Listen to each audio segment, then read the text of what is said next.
sais faire. J'écris tous les matins. On ne m'a pas donné de conseils en particulier pour écrire. Par contre, mon père m'a dit que j'en étais capable. Mais t'écris parce que t'as un truc à dire. Tout le monde écrit, mais tout le monde n'est pas écrivain. Pourquoi le devient-on? Comment le devient-on? D'où vient l'inspiration? Écrivain, écrivaine. Le point littéraire, Jean-Jacques Foucault. On connaît les écrivains à travers leurs œuvres, mais connaît-on leur univers? le point littéraire. Le point littéraire, tous les mercredis de 20h à 21h sur Royal FM. C'est une émission de littérature. Toute la littérature, ici, tous les genres, sous-genres et types d'écriture se rencontrent. Vous aurez droit à plus de découvertes de livres et d'auteurs. Ici, tous les genres littéraires et textes scientifiques se côtoient. Le point littéraire, tous les mercredis de 20h à 21h. Prenez le rendez-vous avec Jean-Jacques Foucault.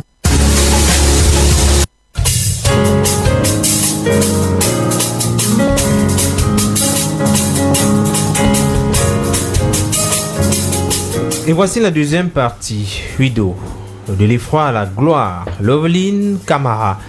Bonsoir et bienvenue sur le point littéraire. Bonsoir Jean-Jacques, bonsoir à tous nos auditrices d'abord et bonne fête et ensuite aux auditeurs après.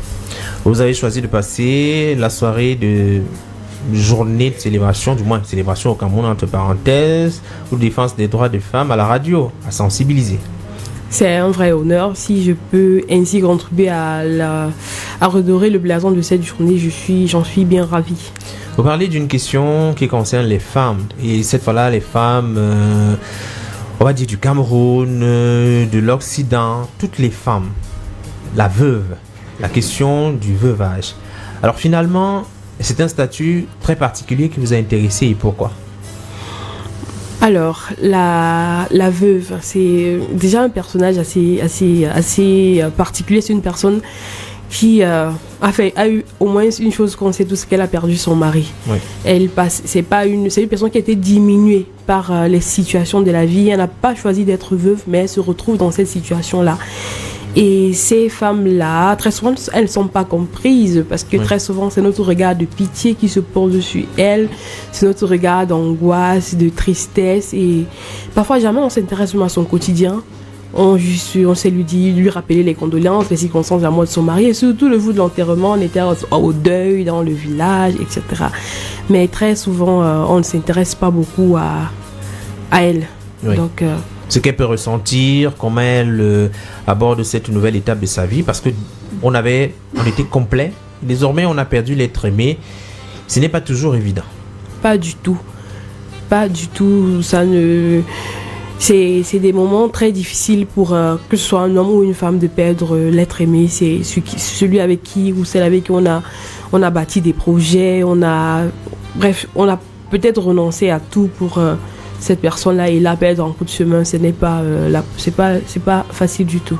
Alors, votre livre chargé de symboles parle d'une femme qui est très dynamique, réussit à rencontrer un homme avec qui il y a comme une symbiose, un partage qui mènera cette relation vers le mariage. Un mariage qui ne durera malheureusement pas très longtemps. Et là, c'est quand même difficile. Elle plonge, on va dire, carrément dans l'oubli. Elle tente de se refaire et puis finalement elle a une seconde chance. Est-ce que c'est aussi facile de se relever lorsqu'on est tombé de cette façon? Ce n'est vraiment pas facile parce que rares sont les personnes qui parviennent à finir avec le veuvage. Parce que pour moi, le statut de veuve, c'est un statut provisoire. C'est un peu comme celui du célibataire. Tu peux te marier, tu peux te remarier, tu dois même refaire ta vie.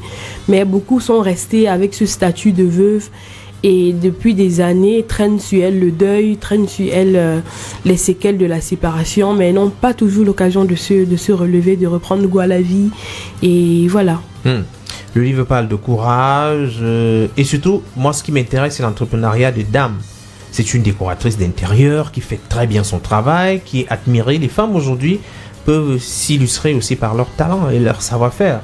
Exactement, c'est ce qu'on devrait faire. Chacune de nous devrait se mettre à l'œuvre, pas forcément pour attirer de gros regards ou alors de quoi, mais justement pour se découvrir, pour se déployer et pour se déverser. Parce que nous, les femmes, on a à un moment donné des trop-pleins, on va nous dire que c'est les hormones et tout ça. Non, c'est juste qu'on a besoin de se déverser quelque part, aussi de se diversifier parce qu'on est multipotentiel et multitasking. C'est-à-dire mettre son énergie, parce que les femmes débordent d'énergie, dans une activité où on se sent à l'aise, où on se sent bien. Dans une ou plusieurs activités où on se sent à l'aise, parce qu'une activité, tu vas finir par te lasser, pourtant ton cerveau continue de réfléchir.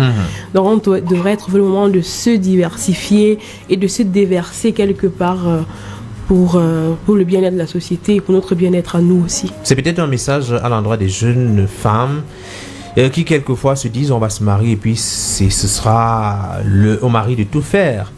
Mais dire aux femmes qu'il faut quelquefois aussi mettre la main à la pâte, pas forcément mais pour se sentir épanoui. Exactement, le travail est censé nous épanouir, pas forcément nous rapporter de gros revenus. Le mariage c'est très bien, c'est vraiment, je le souhaite à tout le monde, mais c'est pas ça peut devenir un enfer si on ne sait plus si on ne sait pas se diversifier, on ne sait pas se déverser quelque part, parce que je suis un peu désolée de le dire en antenne, un homme ne peut pas combler toutes les attentes d'une femme. Et donc, pour parfois combler certaines attentes, ça va être peut-être de l'autoréalisation personnelle, une certaine satisfaction personnelle, des objectifs à atteindre de façon personnelle qui vont nous permettre de mieux nous sentir, de mieux assumer nos fonctions et nos rôles dans la société. Une belle rencontre. De temps en temps, il faut sortir. Le prince charmant ne viendra pas nous trouver chez nous. Exactement. Ouais, faut pas seulement pour rencontrer le prince charmant, mais se faire des relations, c'est important. Des rencontres, peut-être même sur le plan professionnel, pour vous permettre de grandir. Aujourd'hui, les jeunes sont plus les femmes aussi bien les hommes, dans les bars, les restaurants, je dis les snack bars où on parle pas trop. Et s'il faut trouver des activités, on va dire, qui vous permettent d'échanger avec les autres. Il le faut pour la société d'aujourd'hui, c'est important parce qu'on n'a même pas encore fini la psychose que nous a laissé Covid, le fait de rester seul, enfermé. On a d'une façon ou d'une autre coupé les ponts avec des personnes, on a changé de rythme de vie. Oui. Et c'est vraiment le moment de refaire ça, de remettre des occasions de se revoir sur plusieurs profils différents et de réseauter, comme on le dit si bien à notre aide, de vraiment réseauter et de trouver vraiment sa place et son chemin. Oui, il faut dire que là, dans le livre, on voit bien clairement comment la rencontre se fait, une rencontre dans un cadre professionnel, une première rencontre, une deuxième rencontre, des échanges. Est-ce que les gens apprennent suffisamment à se connaître? Parce que pour le cas de cette relation, dans le livre de la veuve, il y a véritablement des échanges. Les partenaires apprennent à se connaître, à se comprendre et trouvent des lieux pour échanger et parler. Là, c'est son supérieur hiérarchique, du moins en ce qui concerne les entreprises. Mais ils apprennent quand même, ils prennent du temps pour se connaître. C'est capital pour les relations humaines de façon générale. Et encore plus dans le couple, en fait, où je me dis, c'est la clé. Oui, c'est pour la vie.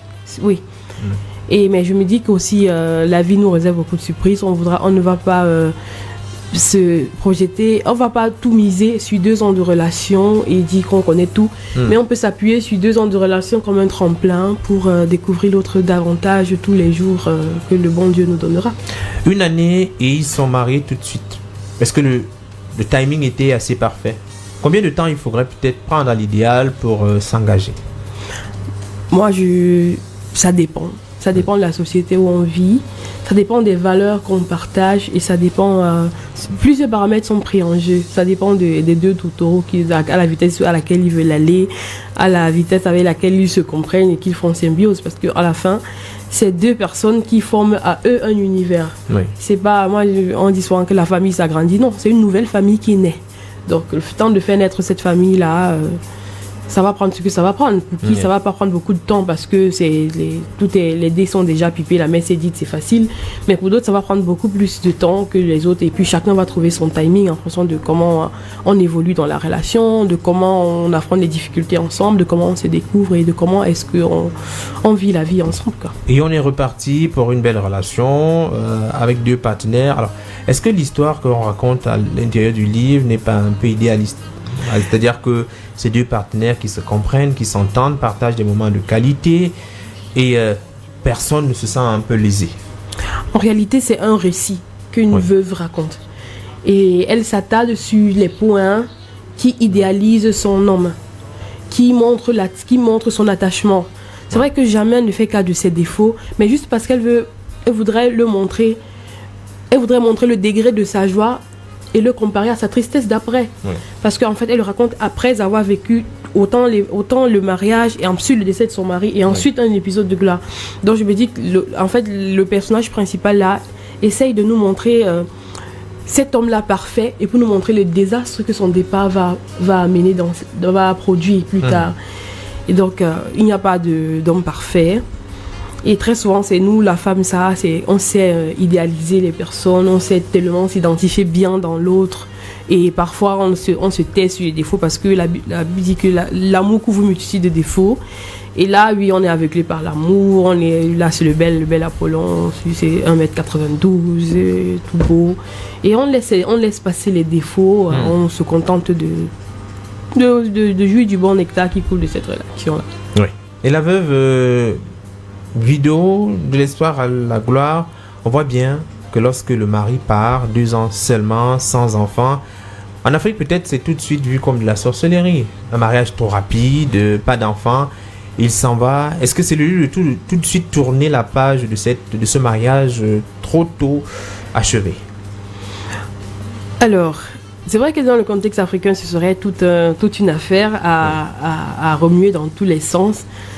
Et justement, c'est pour ça que le roman a été assez dépaysé. On l'a mis dans un contexte assez neutre pour ne pas heurter toutes les sensibilités, pour ne pas créer beaucoup d'épisodes encore. Et même, justement, c'était ça l'objectif, de pouvoir mettre cette femme-là dans un contexte où elle pourrait vraiment s'en sortir. C'était l'idée, c'est d'arriver à un certain point. Donc, certains paramètres ont été pris en jeu. Mais un mariage précoce ainsi fini, vraiment, c'est vrai que pour le premier titre du roman était un peu plus instigateur. On a dit non, on tient celui-ci. Donc, il y a eu un premier titre. Il y a eu un premier titre, un premier sous-titre. Oui, c'était lequel le sous-titre? La symphonie inachevée. La symphonie inachevée.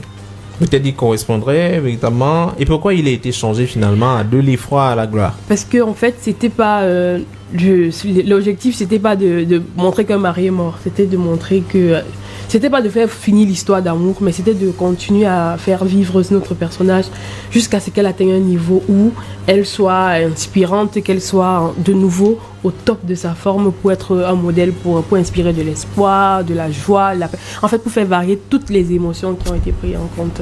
On a l'impression aussi que le livre tente de démontrer qu'après la perte de son mari, il y a une autre vie.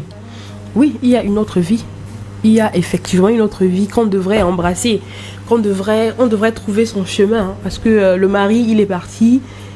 Vraiment, c'est pas sa volonté de partir avant, c'était pas son désir de nous laisser seuls, encore même de nous laisser dans la tristesse. C'est des projets qu'on a mis ensemble, c'est une vie qu'on a programmée. Oui. C'est vrai que lui, il passe avec tout le reste, mais la veuve, si elle est veuve, c'est parce qu'elle vit encore. Ça veut dire qu'il y a de l'espoir pour elle aussi. Donc il faut tout de suite tourner la page, prendre du temps, tout de suite tourner guérir avant d'avancer. Tout de suite tourner la page, c'est déjà un gros mot dit, tourner la page pour une veuve. C'est assez coriace comme expression à dire à une veuve. Mais si on peut se remettre, tourner la page, ça pour moi, ça veut dire guérir aussi. C'est d'accepter la nouvelle condition, vraiment évaluer les dégâts qui ont été causés, reprendre son courage et affronter de nouveau la vie avec tous les nouveaux défis que ça implique, quoi. Et il y a plusieurs profils de veuves dressés dans le livre vers la fin. Des veuves, celles qui tout de suite ont repris leur vie en main, d'autres un peu moins, des veuves qui sont affectées. Alors, jusqu'à créer une association pour se donner une nouvelle vie, c'est-à-dire véritablement pour partager leur expérience entre elles, mais aussi créer des activités leur permettant d'être utiles à la société. Exactement. Pourquoi d'abord ces profils de veuves agressées? En fait, c'est parce que ce sont des femmes que nous côtoyons tous les jours et on n'a pas idée de ce qu'elles sont. Tu vois, là par exemple dans le livre, elles se rencontrent au cimetière, elles sont habituées à ce moment, à cet espace calme qu'elles n'arrivent même plus à parler à haute voix parce qu'elles sont habituées à être au milieu des morts et elles chuchotent juste. Et ça fait que chacun a son problème et à son niveau et il a besoin de quelque chose en particulier pour avancer aussi. Donc l'une et l'autre se serrent le coude. On partage la même peine, mais on a toutes besoin de rebondir de cette situation qui nous englobe toutes, quoi. On a besoin de se refaire une nouvelle vie. Alors, une veuve, pour le livre présent, a réussi à revenir sur, je vais dire, en entreprise, parce que la maladie, c'est éprouvant. 2 ans de relation stable, du moins. Et après, on a un mari qui souffre énormément, et cette fois-là, c'est le cancer. Qu'est-ce que l'auteur essaie de nous faire comprendre à travers cette période difficile? La femme est toujours disposée à veiller sur son mari. Son mari, lui, il se montre plus optimiste. Il imagine qu'il va se relever. Alors, est-ce à dire que finalement, au moment difficile, la femme doit être présente? Son apport est considérable pour le rétablissement possible de son mari. Exactement. En fait, je crois que la femme espère plus que son mari. Le mari, lui, il est dans une optique d'homme, quoi. C'est cartésien, c'est ça, il est jeune, il n'a pas trop de maladies, il va s'en sortir. Mais la femme, elle a d'autres doutes. Elle a d'autres... comme on le dit qu'en tant que femme, elle ne sent pas trop l'affaire, quoi. Elle essaye de toutes ses forces de coller les morceaux de gauche à droite. Mais à la fin, la mort a raison sur son mariage. Et voilà, elle se retrouve... mais la femme doit être là. C'est important. C'est important d'avoir partagé des beaux moments et aussi parfois être là et souffrir aussi ensemble. Le personnage principal devenu d'abord Clara, je pense bien, et puis finalement un nouveau nom. Ça peut intriguer le lecteur. Quelle est la transformation qui s'opère finalement entre la première femme qu'elle était et la seconde? Voilà, c'est la crise d'identité en fait. Parce que quand on se marie, on porte le nom de quelqu'un. C'est Madame telle. Et ce Madame-là te plonge dans un nouveau style de vie qui n'est plus celui que tu avais avant. Où tu n'es plus mademoiselle, tout le monde, tu es la femme de quelqu'un, tu arrives dans un nouvel... tu t'accommodes à sa vie, à la vie que vous avez décidé de vivre ensemble, avec des compromis que vous avez faits. Une nouvelle politique de vie s'installe, une nouvelle famille naît avec ses valeurs à elle, avec ses principes à elle, vraiment avec toute une histoire. Mais très souvent, on vit tellement bien ça, nous les femmes, on fond tellement bien dans le décor, tout est parfait. C'est Madame telle, hein? Oui, toujours. Je fais l'erreur de ne pas dire ça. Mais après, on s'oublie en tant que personne, tellement on est concentré sur l'objectif, sur le bel Apollon, il est beau, il est fort, il est intelligent, on doit le mettre à l'aise, c'est pour ça qu'on est là, on va laver les habits, on va repasser, on va faire vraiment tout ce qu'il y a à faire et c'est bien de le faire. Mais à un moment donné, vu on s'identifie beaucoup à lui, son départ entraîne cette crise d'identité. Je suis qui finalement? Parce que si la mort est censée arrêter mon mariage, je suis qui? Je suis plus la célibataire, je ne suis non plus la femme mariée. Je suis qui? C'est ce moment d'identité là qui te permet de rebondir, de savoir qui tu es. Tu n'es plus la célibataire, tu n'es non plus la femme mariée, mais tu es aussi quelqu'un. Tu n'es pas, ta vie ne s'arrête pas là. Tu as encore à donner, tu as du potentiel à mettre à disposition. Tu peux être un modèle pour la société, tu peux sortir la tête de l'eau, tu peux toucher encore les toits du monde, comme j'aime bien le dire. C'est juste une affaire de savoir qui on est, parce que quand tu sais qui tu es, c'est-à-dire quand tu as ton nom, tu sais que tu es le fils de ton père, il y a son nom, on t'appelle par son nom, et tu sais que parce que je suis le fils de mon père, je ne peux pas faire ça, je ne dois pas faire ça, parce que c'est comme ça que mon père l'a écrit. Et c'est comme ça que tu vis avec ces principes-là. Mais à un moment donné, pour une femme, perdre les repères, c'est vraiment le monde qui s'effondre. Je suis qui? Je suis qui? J'avais posé la table ici comme ça parce qu'il était là, il mangeait là-bas. Et vu qu'il ne mange plus là-bas, est-ce que la table ici est encore nécessaire pour moi? Bon, elle est plus nécessaire, mais tu ne vas pas manger debout. Il faut peut-être... voilà. Chaque vêtement qu'on porte, on se demande ce qu'il aurait dit, s'il l'aurait apprécié. Ainsi de suite, on a construit sa vie un peu à côté de l'homme idéal.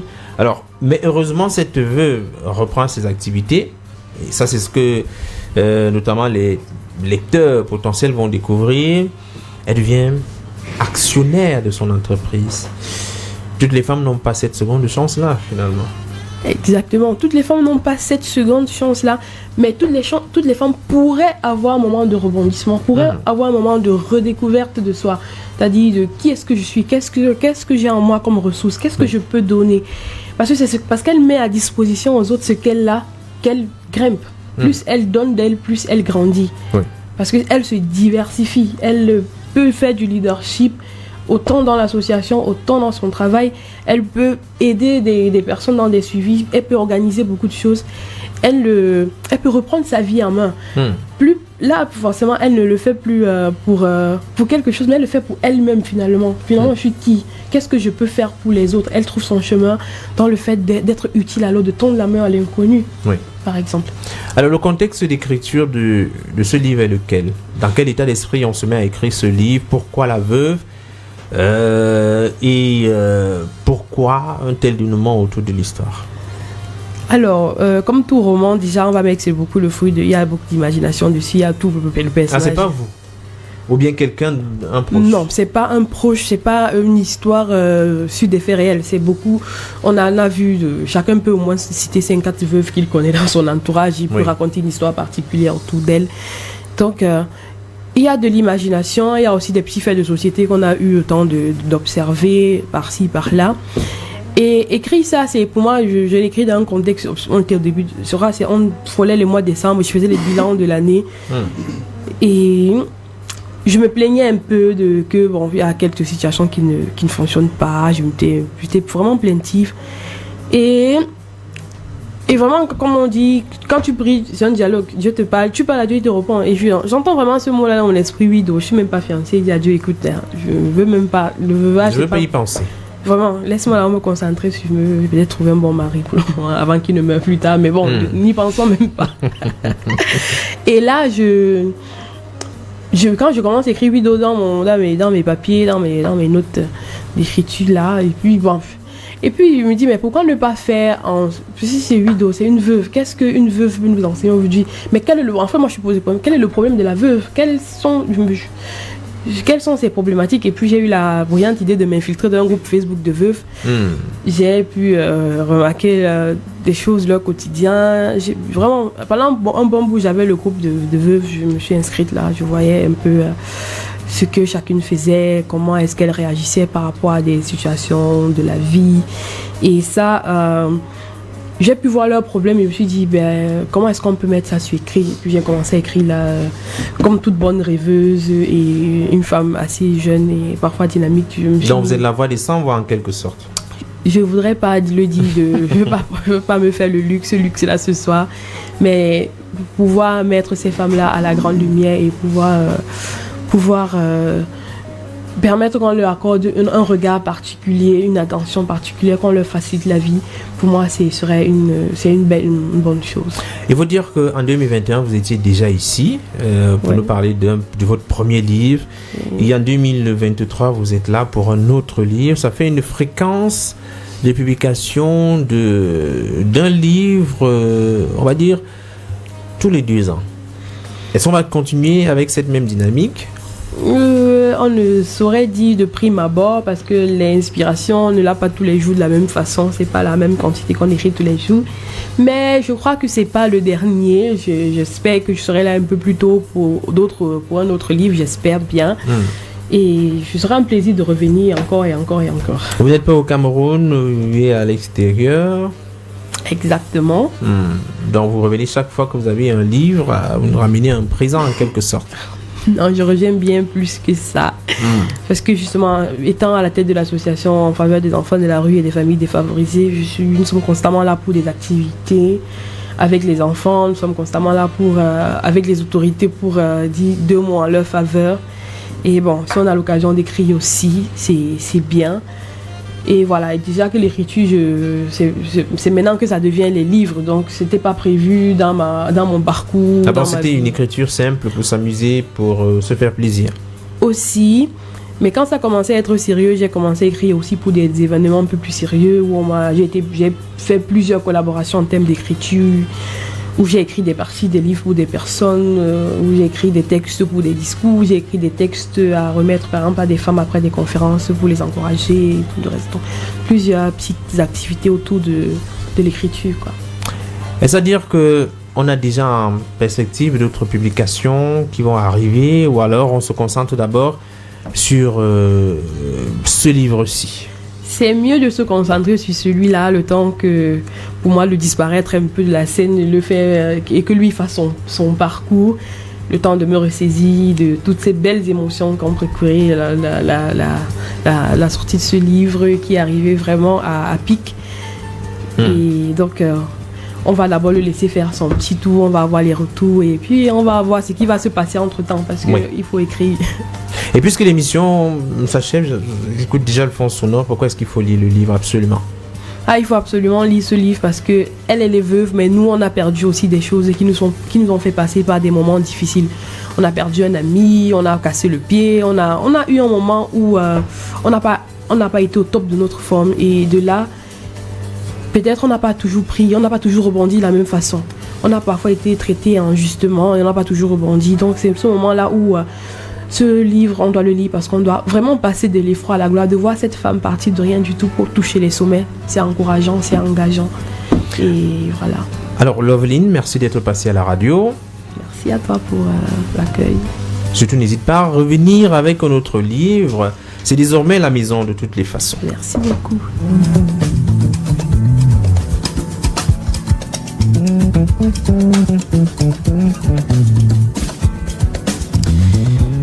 Le point littéraire spécial Journée de la femme s'achève. Nous avons eu sur le panel Nathalie Flore et Loveline Camara qui étaient bien évidemment ici pour nous parler de leur livre Widow, d'un côté le combat d'une mère célibataire. Merci d'avoir écouté le programme. Permettez-moi de dire simplement que Romuald Ekoumé est à la mise en onde, également au cadrage vidéo, coordination éditoriale Jean Patient Sala, coordination centrale, Carole Prudence Tientieux, supervision générale le pasteur Bissa Emmanuel Noël. Présentation Jean-Jacques Foucault, je m'en vais vous remercier et vous dire qu'on se retrouve mercredi prochain exactement à 20h. Tout de suite, merci d'accueillir Eboy Lamé Mikado qui va vous conduire jusqu'au bout de la nuit. Minuit top pile. Eboy Lamé, bonsoir et bienvenue. Allez, bonsoir, bonne fête.